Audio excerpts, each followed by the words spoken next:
last things that I was able to do when my mom was sick was I interviewed her on a tape. Nico, this relates to the cassette tape. I still have this on a cassette tape. I don't know how I can listen to it, but I have it on a cassette.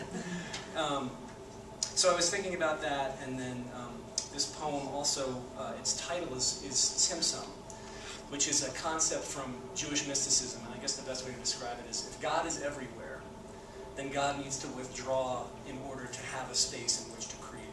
So that becomes a figure for thinking about what mothers do for all of us. Tzimtzum. Years go by without your mother's voice, without her on the other end of a voice. Perpetual Yom Kippur. You don't practice, you fast. You've got a bone chip in your pocket and a song to pick. She was young and beautiful with her satchel of wishes and clothes.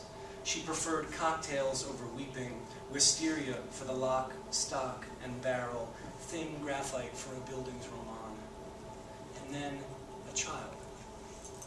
Any kind mothering's a tzimtzum, a contraction of self, a withdrawal that allows for making, a falling back into nothing you can name.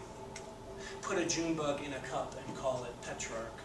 Make of yourself a mother you'd read about in guidebooks, a McKinley, a Denali.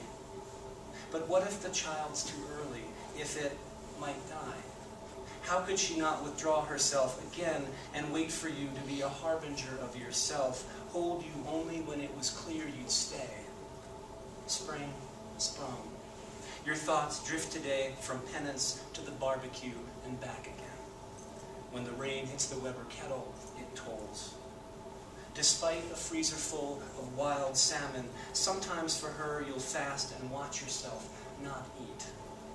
You watch yourself walk until you stumble under the weight of watching, and hear her words when her last voice went out and came to rest on a fine filament called tape.